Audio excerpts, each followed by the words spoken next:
umur 40-an, perempuan-perempuan Indonesia hanya 2% dalam umur 40-an itu yang tidak menikah. Bertengkar lagi sama pasangannya, si Bombe sih, baju si Homo sih, baju si Bombe sih. Kalau kamu dalamu, maka segala macam, itu orang sudah bisa nagaskan gitu. Itu sebulan setelah kita penyuluhan, itu terjadi pernikahan dini. Dan pernikahan dini yang dilakukan orang tersebut adalah peserta penyuluhan kita.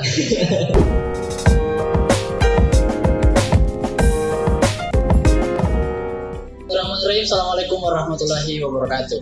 Teman-teman sekalian, selamat datang di channel YouTube Dinas Pengendalian Penduduk dan Keluarga Berencana Kabupaten Bone. Ini merupakan salah satu konten terbaru kita dalam upaya KIE, komunikasi, informasi, dan edukasi dalam upaya peningkatan kualitas sumber daya manusia khususnya Kabupaten Bone.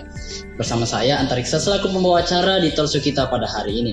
Untuk menemani teman-teman di rumah, pada talkshow kita pada hari ini kita menghadirkan beberapa narasumber. Ada 3 narasumber yang menjadi fokus pembahasan kita pada hari ini yang tidak kalah luar biasa. Nah, ada dari sisi budayawan, akademisi, hingga kita mendatangkan ketua forum genre kabupaten itu sendiri. Langsung saja kita undang narasumber kita yang pertama, ada Kak Andi Alfiksa Nuradam. Beliau merupakan ketua forum genre Kabupaten Bone. Selamat datang Kak Alfi. Nah, beliau merupakan ketua forum genre Kabupaten Bone dan sekaligus Duta Genre Provinsi Sulawesi Selatan tahun 2018 ya Kak? Tahun 2018 jalur pendidikan. 2017 jalur pendidikan. Oke. Nah, kemudian ada narasumber kedua kita yang tidak kalah hebat juga. Di tengah-tengah kesibukan, di tengah-tengah aktivitas, beliau menyempatkan hadir di tengah-tengah kita untuk membagi ilmu dan memberikan kita sedikit wejangan terkait dengan tema talkshow kita pada hari ini. Nah, saya undang kepada Kak Abdi Mahesa selaku budayawan muda dari yang di tengah-tengah kesibukannya masih sempat hadir di tengah-tengah kita. Selamat datang Kak Abdi. Terima kasih Kak atas waktu dan kesempatannya. Kemudian saya undang juga narasumber kita di tengah-tengah kesibukannya. Beliau sebagai penulis buku, penggiat literasi di sosial media juga beliau aktif. Selamat datang Kak Mujibur Rahman. Selamat datang Kak.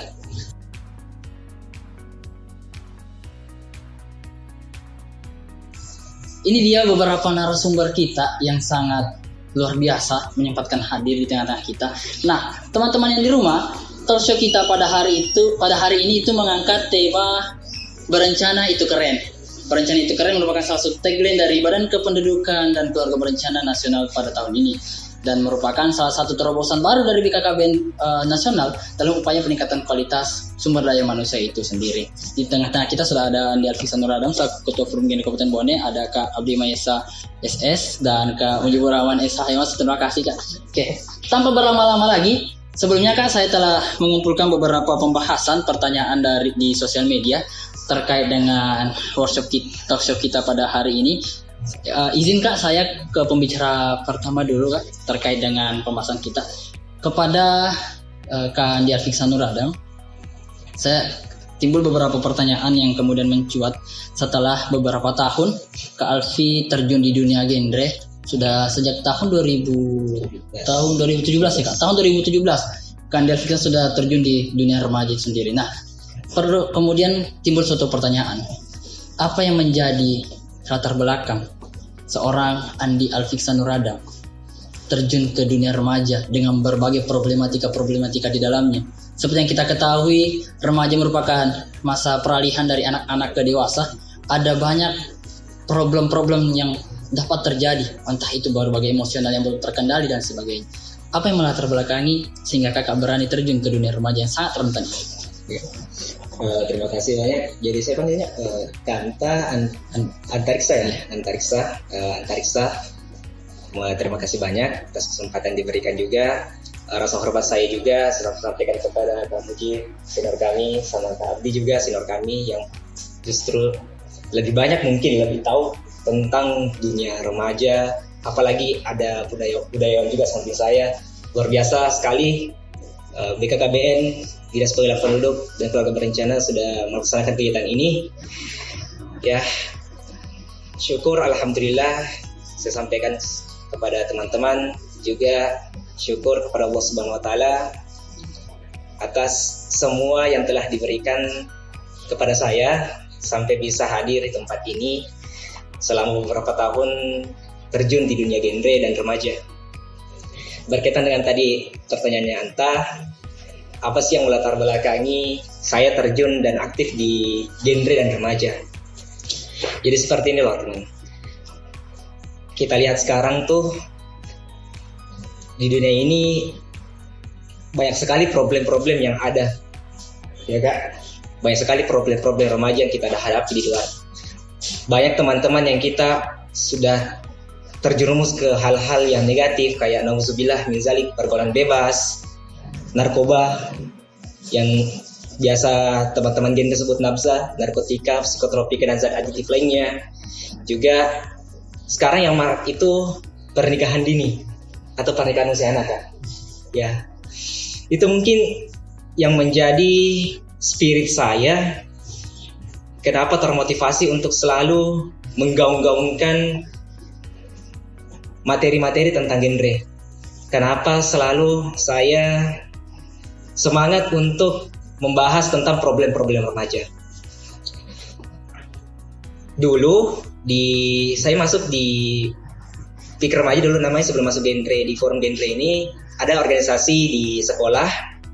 Kebetulan alhamdulillah saya tergabung di Pusat Informasi Konseling Remaja di Wisata Hatiman 1 Bone.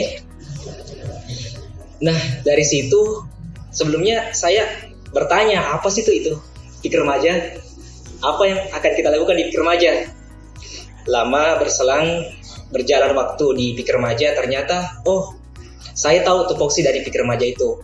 Saya tahu tupoksi dari genre itu. Ternyata di genre kita diajarkan untuk saling membantu, saling mengingatkan. Karena dari situlah kita bisa membantu orang lain terhindar dari segala macam problematika dan keburukan-keburukan di usia remaja. Di genre saya diajarkan untuk selalu care kepada teman-teman. Ada yang namanya pendidik sebaya, ada yang namanya konselor sebaya. Itu membuat saya tertarik gitu. Itu membuat saya pantas dan wajib memang saya untuk membantu orang lain melalui Pusat Informasi Konseling Remaja dan Genre. Jadi dari situ saya termotivasi, saya berminat untuk meneruskan perjuangan saya di Genre dan Pusat Informasi Konseling Remaja. Seperti itu. Baik, sejak tahun 2017 hingga tahun ini pasti memiliki banyak problem yang terjadi di lapangan. Nah, kemudian timbul pertanyaan yang menjadi pusat atau dalam artian perhatian dari Kak Alfi sejak tahun 2017, inti dari permasalahan yang terjadi terutama di lingkungan masyarakat itu, apakah ada yang menjadi pusat perhatian dari Kak Alfi bahwa ternyata khusus daerah Kabupaten Bone ini bermasalah di segi ini seperti ini? Karena yang seperti kita ketahui bahwa sejak tahun 2017 Kak Alfi ini sejak mulai turun ke kecamatan-kecamatan, melakukan penyuluhan, sosialisasi, edukasi. Nah, apakah di saat Kak Alfi turun ke kecamatan itu atau secara langsung menyentuh ke masyarakat terjadi beberapa masalah atau problematika sampai hari ini? Iya, di masyarakat itu berbagai macam problematika. Tapi mungkin kita lihat sekarang yang paling marak itu tentang penyalahgunaan narkotika, juga seks bebas. Seks bebas itu yang sebenarnya kalau kita mau lihat seperti fenomena gunung es ya. Seks bebas. Nauzubillah min zalik. Kita lihat sekarang tidak terlalu banyak sebenarnya, tapi kalau kita mau lihat secara mendalam, banyak remaja itu diam-diam sudah nauzubillah min zalik melakukan hubungan seks di luar pernikahan. Itu yang menjadi dasar juga kita untuk selalu menggaungkan program genre supaya teman-teman tidak terjerumus lagi kepada penyalahgunaan narkoba dan juga aktivitas seks yang berisiko. Juga yang di Kabupaten Bone khususnya, momok juga sekarang ini itu pernikahan usia anak atau pernikahan dini. Ya, kita lihat juga sekarang banyak, apalagi sekarang pandemi ya Kak. Pandemi dari kalau kita lihat di masyarakat Bugis ada bilang, kalau dalam bahasa Bugis ya, ulah birang kira botingnya daripada masih sekolah. Nah sahabat, dia tuh gak gunanya masih sekolah tuh Nah itu ungkapan dalam bahasa Bugisnya bilang tidak, ya mereka tidak mau sekolah karena sudah tidak ada tidak ada gairah untuk sekolah. Mereka melihat lebih memilih menikah. Padahal ternyata untuk menjalani bahtera pernikahan itu tidak semudah yang kita ucapkan gitu. Itu entah.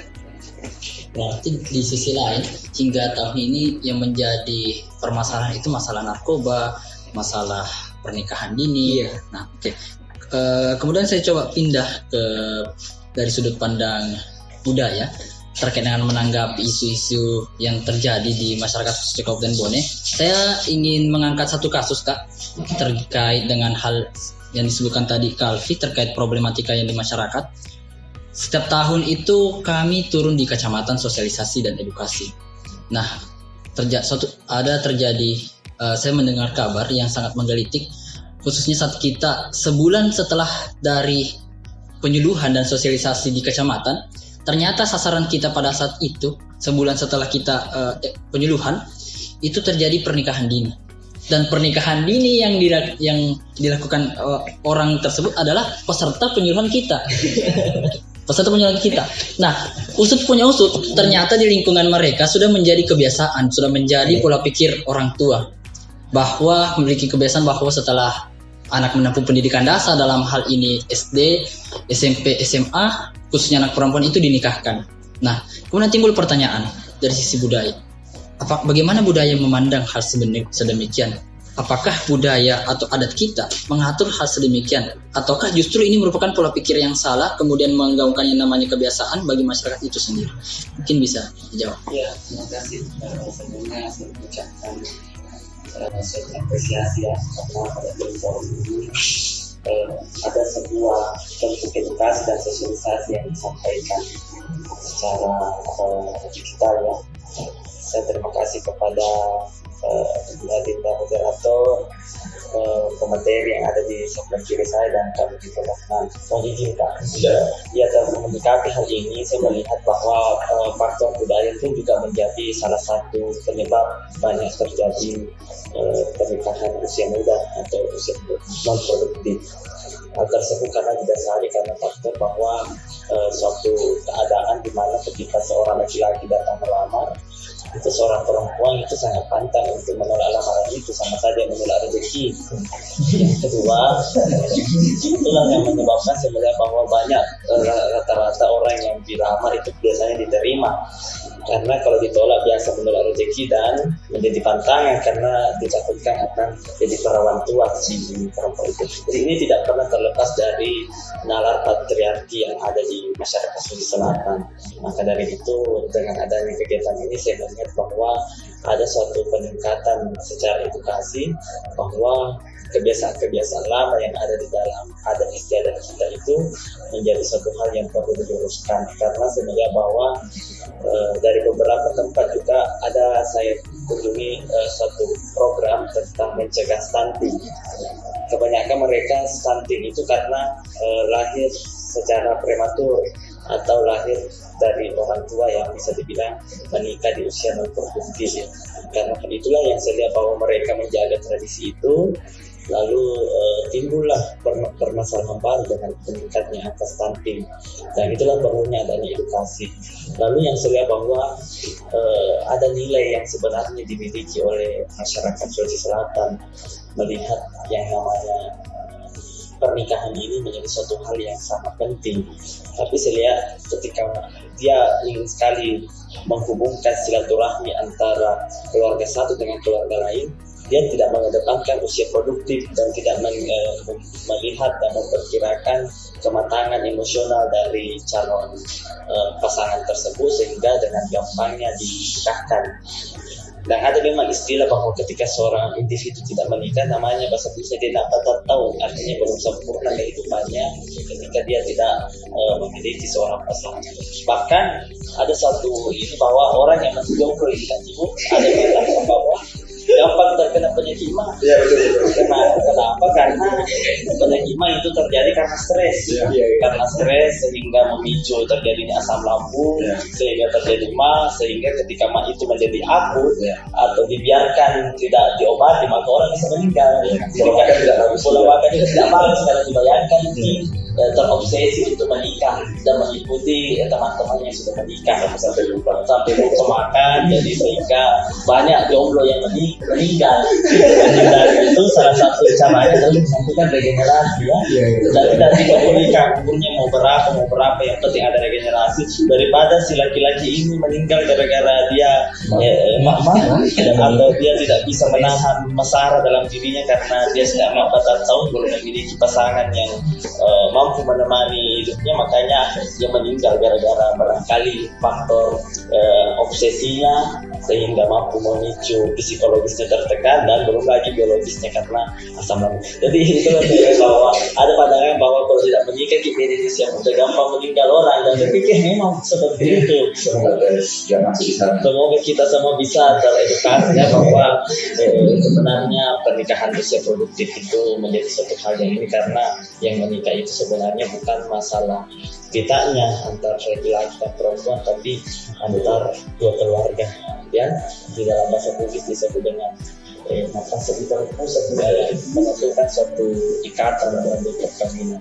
Tapi saya juga ini faktor kebiasaan juga bahwa ada orang yang dijodohkan, jadi antar orang ini dengan orang ini salah satu menghubungkan menjadi suatu pasangan atau sistem terpaksa itu menjodohkan anaknya. Perkawinan politik, perkawinan tanpa dilandasi oleh cinta tapi dilandasi oleh politik. Itulah pentingnya teman-teman ada edukasi sehingga nalar patriarki tidak selamanya menjadi gambaran pokok dari kebiasaan selatan, utamanya tentang kita dipaksa menikah karena orang tua, karena beberapa faktor nikah muda itu. Pertama faktor ekonomi, faktor pendidikan, faktor keluarga, faktor kebudayaan atau istiadat, sama yang ketiga itu merit of accident, artinya kecelakaan karena ya itu pentingnya membentengi diri dengan agama dan juga bagian dari kebudayaan yaitu konsepsi, karena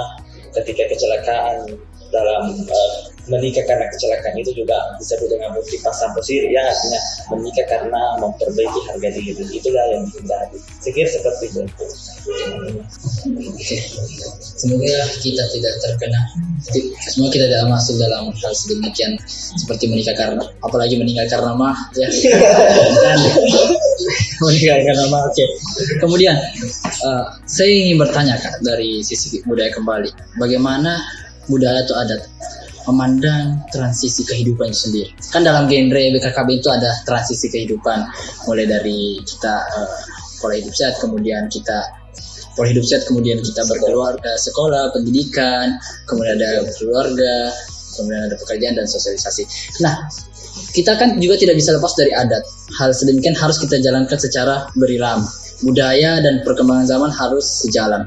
Nah, timbul kemudian pertanyaan, bagaimana pandangan budaya terhadap hal sedemikian? Apakah kita bisa menyelaraskan antara perkembangan zaman dan juga adanya kebudayaan? Karena kita berbicara tentang dua zaman masa depan dan ke belakang. Jadi bagaimana pandangan budaya tentang hal sedemikian? Iya, untuk menyelaraskan pada masa transisi tersebut perlu memang ada keselarasan. Apalagi di hari ini saya lihat bahwa beberapa hal yang sebenarnya memicu daya kritis kita untuk kita bisa melihat secara objektif yang mana yang layak untuk diselaraskan, yang mana yang layak untuk ditinggalkan, dan yang mana yang layak untuk dipertahankan. Maka dari itu pentingnya adanya kearifan lokal, karena kearifan lokal itu adalah bentuk perkawinan antara peradaban masa lampau dan juga peninggalan masa lampau. Karena masa lampau itu merupakan inspirasi untuk menata masa depan, dan masa depan itu adalah sebuah realitas yang tidak terlepas dari masa lampau. Jadi dua hal ini yang sebenarnya perlu diselaraskan, diseimbangkan, dan dijadikan sebagai sebuah inspirasi atau dijadikan sebuah motivasi. Karena saya pikir bahwa dalam proses transisi ada perubahan tatanan, ada perubahan suatu tata nilai dan pola kehidupan di masyarakat.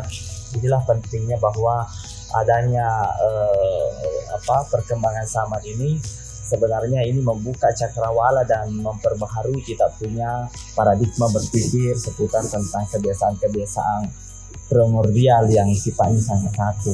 Jadi ketika kita sudah tercerahkan dengan pendidikan, kita sudah terbangun mindset kita tentang masa depan, tentu kita dituntut untuk kritis dan selektif ya, yang mana yang sebenarnya layak dan sesuai untuk dijadikan suatu pegangan.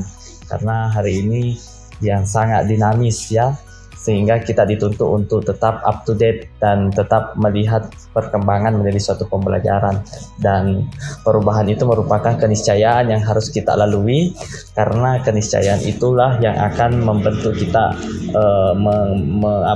membentuk karakter dan sikap kita yang lebih adaptif terhadap perubahan. Pikir seperti itu.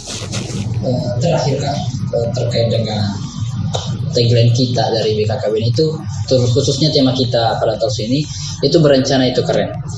Kemudian timbul kemudian pertanyaan dalam kontekstual budaya atau Bugis itu sendiri.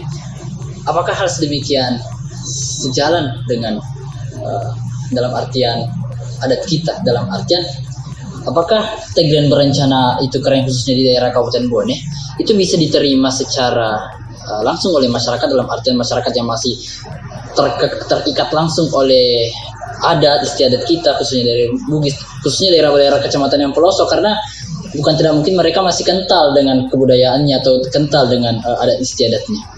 Ya, saya pikir bahwa tabe di sini bahwa dalam agama juga dituntut niat suatu hal yang bernilai ibadah ya. Artinya besar kecilnya suatu kebaikan itu juga dipengaruhi oleh niat. Begitu juga saya melihat bahwa dalam kebudayaan bahwa ada istilah Pak Diolo ini amadea cerita mak depan sini nagawe. Artinya awali niat yang baik sebelum terlaksananya niat atau rencana itu. Makanya berencana sama juga artinya berniat ya. Dalam bahasa ada istilah dalam bahasa Bugis makdimeng. Makdimeng itu berniat atau berencana. Ini nama amal biniat. Artinya sesungguhnya amal perbuatan itu ditentukan oleh niat ya.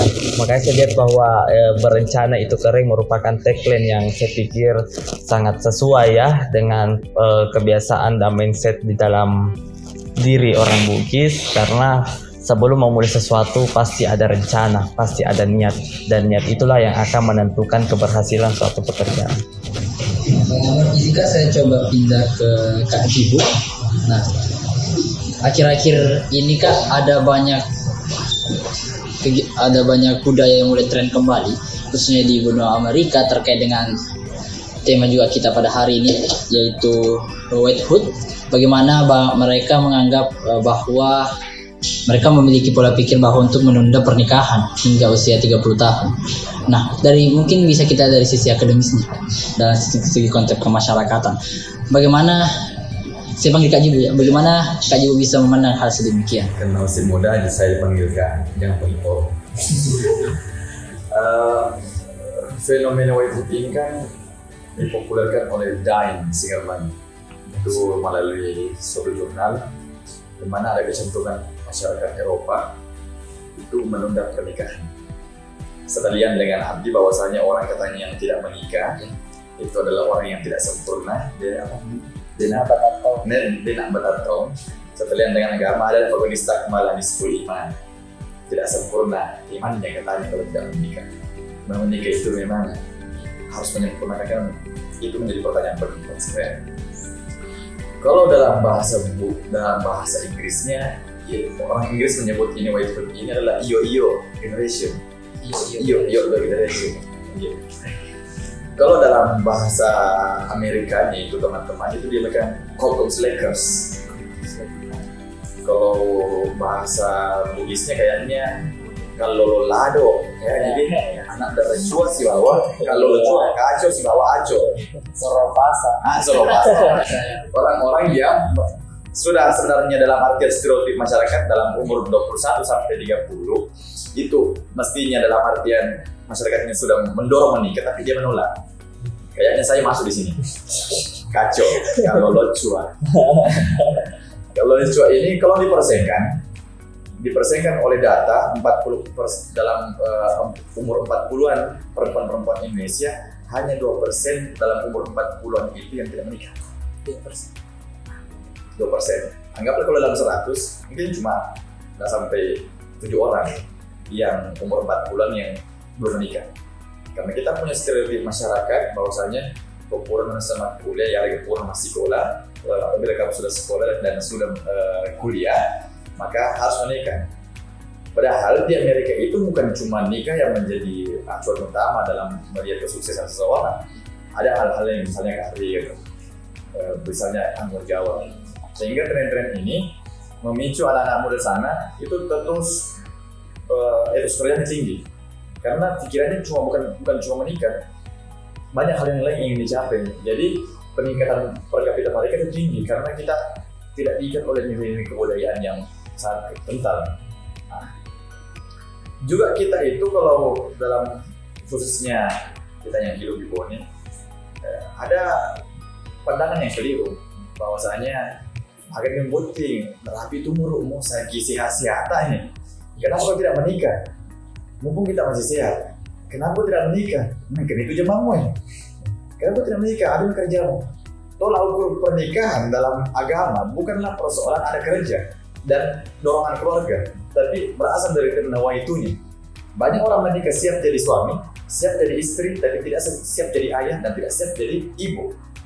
Makanya ada buku How to Restrict Myself, itu banyak orang sudah menikah itu muncul perasaan cemas karena dalam hatinya siap juga jadi ibu kah? Siap juga jadi ayah kah? Karena selama ini kita hanya siap jadi ayah, siap jadi suami, tapi tidak siap jadi ayah. Nah, nawaitunya itulah yang harus melampaui nawa-nawa. Dalam artian kalau mau menikah memang harus melampaui nawa-nawa. Karena ada persiapan tanggung jawab di sana. Sebagaimana dalil, ya masyarakat man istata'a minkum ba'ah. Wahai pemuda, apabila kau telah mampu, ini adalah sesuatu yang telah usai. Spiritual, emosional, material. Masyarakat Bugis bisa dibilang yang kekinian itu kalau kenidoimu, nolin 40 watak kalem, betul na mengurangin nasa kalena. Buat ini orang Amerika tidak seperti itu karena ada persoalan tanggung jawab mengenai mulai dari awalnya kita menikah sampai meninggal bersama. Saya berikan ya.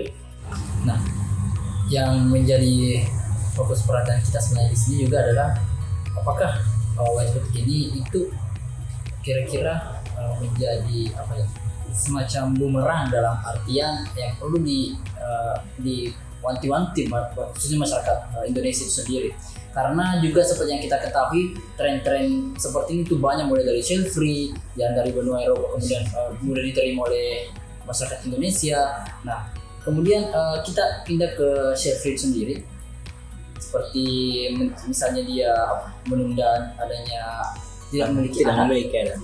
Kemudian timbul sebuah statement bahwa child free ini bisa menjadi solusi dari angka kemiskinan apalagi di sini finansial.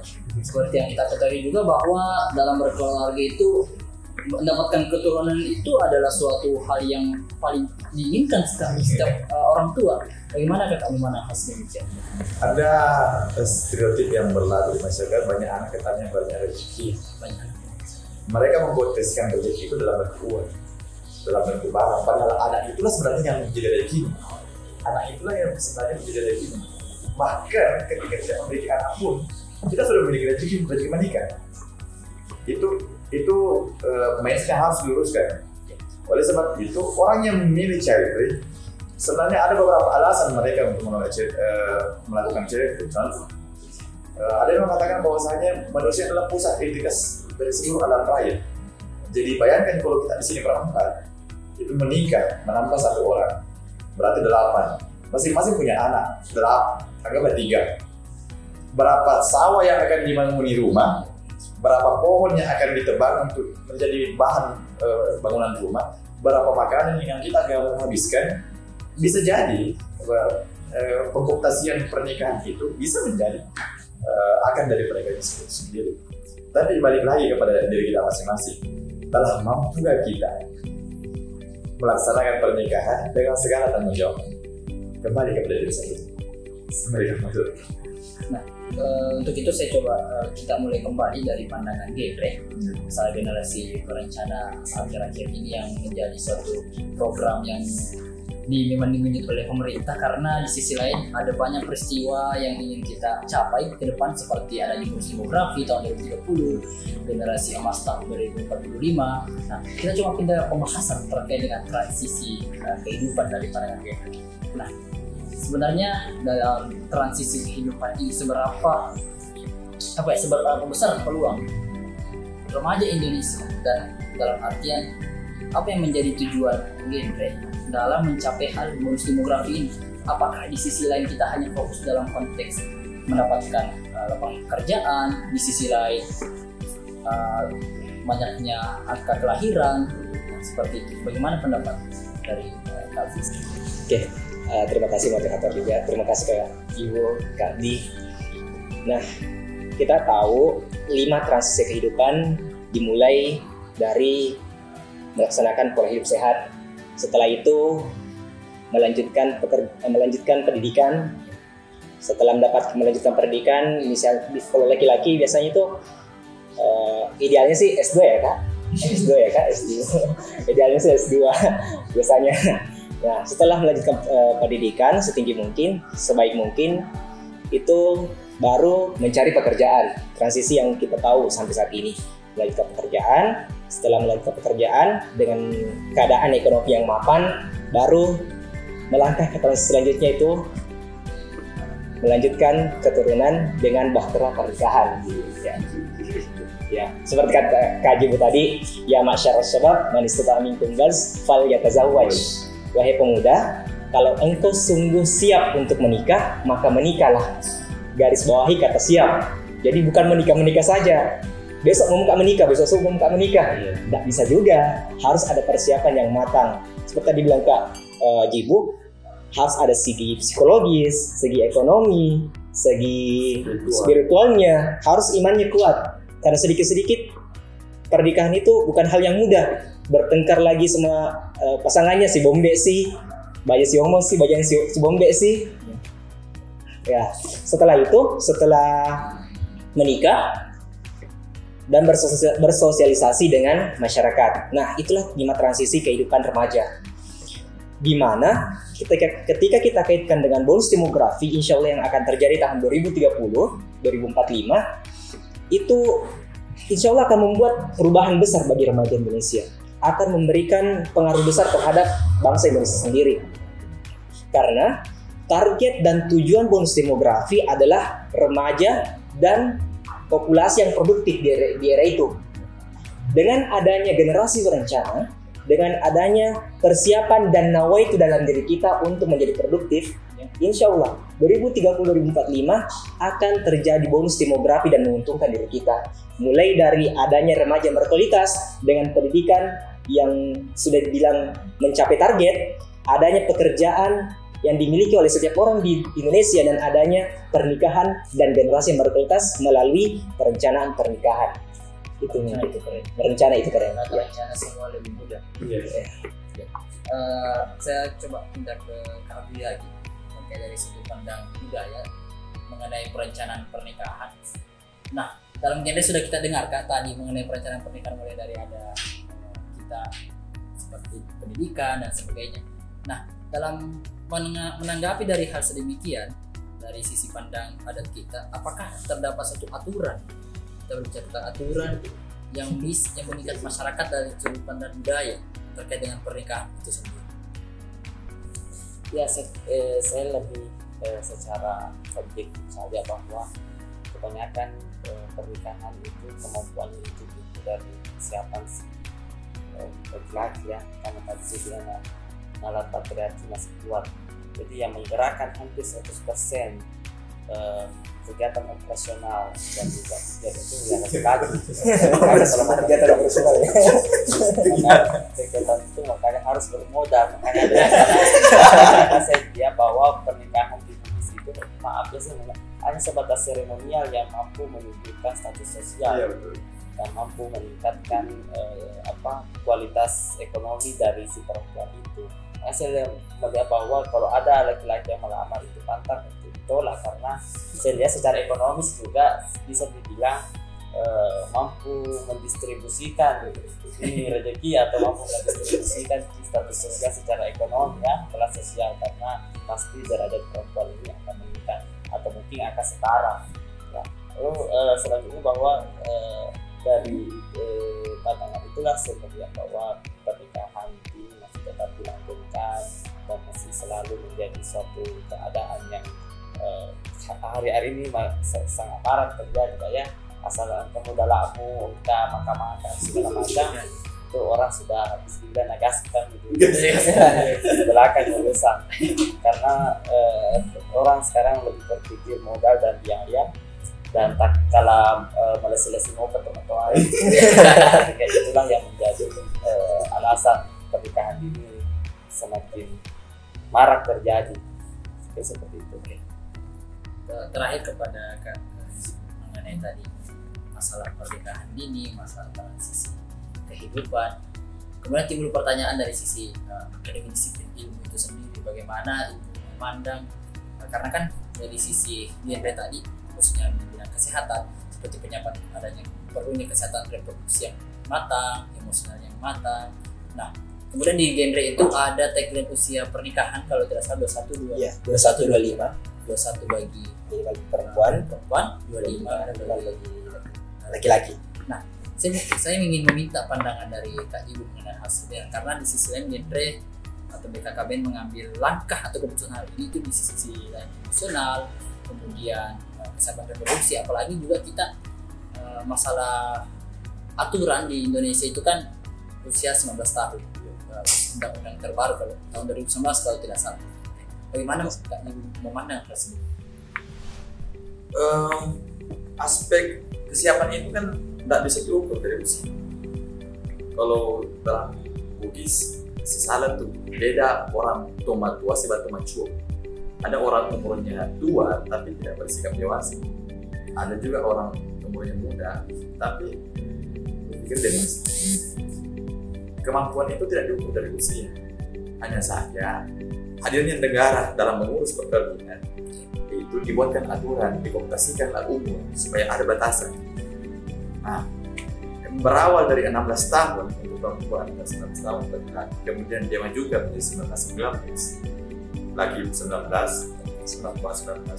itu adalah sebuah kemajuan, di mana kemajuan ini bisa dilihat daripada kematangan usia reproduksi perempuan. Juga kalau kita menarik pada sejarah, istri Nabi kan ya Aisyah muda. Lalu ini menjadi patron yang dijadikan oleh orang-orang yang menghalalkan bahwasanya ini kamu cepat. Masa tidak mau mengikuti?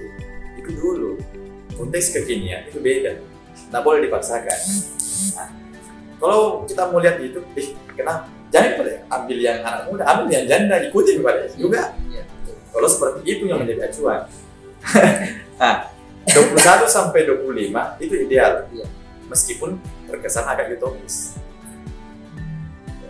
Di tengah kehidupan kita masyarakat Boni yang maju, tentunya ini akan menjadi sesuatu yang menjadi lawan daripada genre itu sendiri. Kemarin sempat diskusi bersama beberapa orang, kenapa orang Bugis, ataukah memang ini adalah sesuatu yang mesti diluruskan tak sekarang mereka dengan pernikahan, apalagi berbicara tentang tesis saya, berbicara tentang perlindungan ekspresi budaya tradisional, konsep pada perkawinan. Itu saja Pak, bahwasanya memang kita Bugis itu ada sekaitan dengan perkawinan politik, bukan karena persoalan kemapanan atau kesehatan. Ada anasir lain yang melatar belakangnya bahwasanya seperti memang mulai macam menikah menikahlah karena tidak ada yang bisa memposisi bahwasanya adik Abdi mengatakan itulah pendistribusian daripada aspek kapital. Agak jahat sih sebenarnya, tapi di sisi kita tidak bisa menolak. Dan realitas hari ini seperti itu. Nah, kita tidak boleh menolak. Tapi ketika kita mengatakan 21, 25 adalah sesuatu yang ideal, saya mengatakan sekalipun kayaknya menjadi aturan bahwasanya seandainya ke depannya ada aturan bahwasanya yang menikah itu berdasarkan undang-undang 25 tahun untuk laki-laki dan 25 tahun untuk perempuan, maka pasti tetap ada peluang-peluang untuk melakukan pernikahan dini, tentu melalui dispensasi. Bayangkan setelah diundang-undangkannya ini perubahan daripada Undang-Undang Nomor 1 1994 mengenai 16 dan 19 menjadi 19. Bayang berapa banyak orang yang melakukan dispensasi nikah karena dalam artian Loki mungkin ada beri itu Loki mungkin ada masalah itu, tapi mungkin karena ada alasan lain. Lagi di tengah pandemi ini, apalagi ya kencang-kencang, apalagi di tengah pandemi ini kita banyak di rumah. Ya. Iya. Bisa jadi. Kembali kan? Bayangkan pikirannya. Baik, terima kasih Kak. Akhirnya kita tiba di penghujung acara talkshow kita pada hari ini. Kemudian di sesi terakhir saya minta kepada Kak Fiksan sedikit harapan dari remaja, khususnya remaja Kabupaten Bone dalam hal sedemikian bisa memaksimalkan sumber daya yang ada. Di sisi lain kita memiliki target, dalam artian bonus demografi itu ibaratnya dua mata pisau. Jika bisa dimanfaatkan berarti dengan bonus, akan tetapi di sisi lain jika tidak dimanfaatkan itu akan menjadi bonus diri sendiri. Apa menjadi harapan dari kalian kepada remaja? Jadi kepada teman-teman yang di luar sana, kita sama-sama berpegang tangan, kita sama-sama berkolaborasi untuk menciptakan generasi yang berkualitas ke depannya. Kita tahu bahwa di Indonesia ini banyak anak muda, banyak sekali anak muda, tapi jarang ada anak muda yang berkualitas dari segala aspeknya. Kita ambil dari segi akhlak, segi psikologis, segi ekonomi juga. Teman-teman sebagai seorang pemuda harus menjadi pemuda yang berkualitas, udah menyongsong bonus demografi tahun 2030. Yang penting teman-teman, apapun yang teman-teman lakukan, apapun yang menjadi pekerjaan teman-teman di luar sana, lakukan dengan cara yang terbaik, halalan thayyiban, yang baik dan benar. Jangan menghalalkan segala cara untuk mendapatkan keuntungan dunia ini, karena di dunia ini kita bukan apa-apa. Di dunia ini kita bekerja membuat kebaikan untuk kehidupan kita yang kekal di luar sana. Jadi mari teman-teman bersinergi, berkolaborasi untuk menciptakan generasi remaja, generasi masa depan Kabupaten Bone yang insya Allah dapat membanggakan Kabupaten Bone. Kemudian Kak Abi, harapan ke depan untuk anak-anak muda, khususnya remaja di Kabupaten Bone dalam hal upaya peningkatan kualitas, juga dibarengi dengan upaya-upaya pemajuan budaya kembali. Apa yang menjadi harapan dari kami? Ya, harapan dan juga pesan saya kepada teman-teman bahwa kita ini sepakat dan sampai pada titik bahwa kita ini salah satu sebagai individu yang mempengaruhi terhadap tatanan dan juga keadaan dalam dunia ini. Ketika kita menikah, ada anak dan anak kita beranak pinak, ada cucu, dan setiap cucu itu kalau dihitung-hitung pasti kebutuhan hidup itu mempengaruhi kualitas keadaan lingkungan, kayak gitu ya. Jadi saya pikir bahwa tidak perlu, yang utama itu adalah produktivitas dan juga aktualisasi diri sebelum kita sampai pada babak yang membutuhkan sebuah tanggung jawab yang besar, menjadi seorang suami dan menjadi seorang bapak atau bahkan menjadi seorang ipar atau seorang menantu ya. Karena ini tanggung jawab multiperan yang harus dilakukan oleh seorang individu ketika dia sudah menikah nantinya. Bagaimana dia sudah menjadi anggota masyarakat, bagaimana dia menjadi bagian dari suatu unit masyarakat secara kecil ya. Dan itulah yang membutuhkan suatu pertimbangan yang matang dan juga suatu tanggung jawab yang besar. Tidak apa-apa kita menikah, seperti karena itu mengasah kemandirian dan bentuk tanggung jawab kita terhadap istri dan juga mampu mencegah dari hal-hal yang negatif dari pergaulan.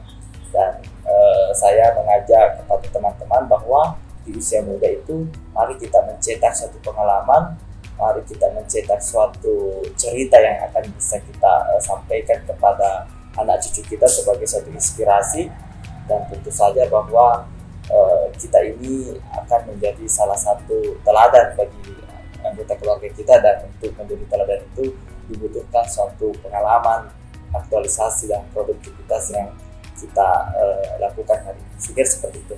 Terakhir Kak Ibu, harapan untuk anak-anak muda, apalagi akhir-akhir ini kita diberi dari sosial media, adanya tadi kejadian kasus selfie, apa yang menjadi harapan dan doa Kak Ibu untuk anak-anak, khususnya remaja-remaja di Kabupaten Bogor?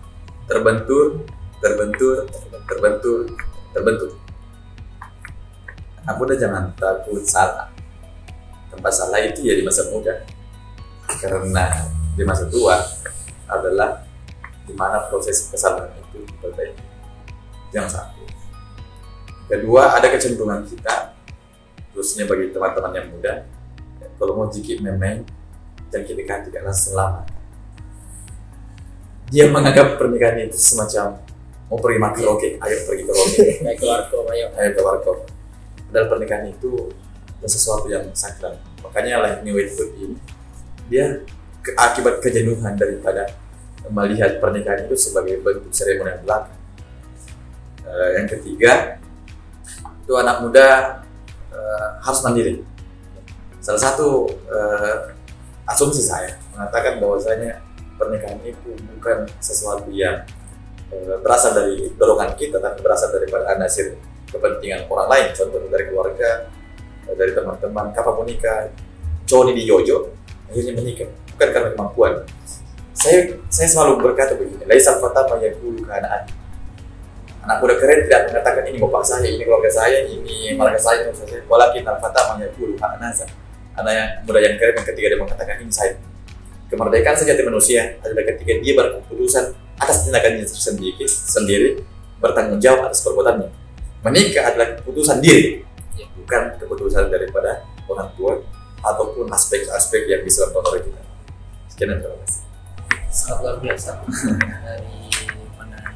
dari ketiga pemateri kita. Terima kasih Kak atas waktu yang kesediaannya, karena saya dengar juga pemateri memiliki kesibukan. Ada Kalvi dari kesibukan dari kerja lapangan, dan Kalvi kalau tidak salah dengar akan keluar dari, maksudnya untuk keluar negeri. maksudnya akan ke salah satu daerah bahwa jadi narasumber kembali. Terima kasih Kak Haji Bu di tengah-tengah kesibukannya. Tetapi jomblo. Terima kasih Kak atas kehadirannya. Itulah Sudah tadi ada kode dari kami. Tetap jadi sarjana. terima kasih teman-teman di rumah.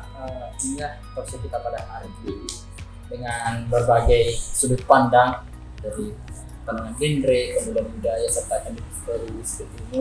Semoga kali ini bisa kita petik hikmah dan bermanfaat bagi kita semua. Tapi kita tidak berhenti di sini, ada banyak lagi konten-konten yang kita akan sajikan. Terus tetap stay di akun YouTube kita di DPPKB official. Nantinya ada banyak konten dengan bintang tamu yang sangat menarik, yang sangat luar biasa.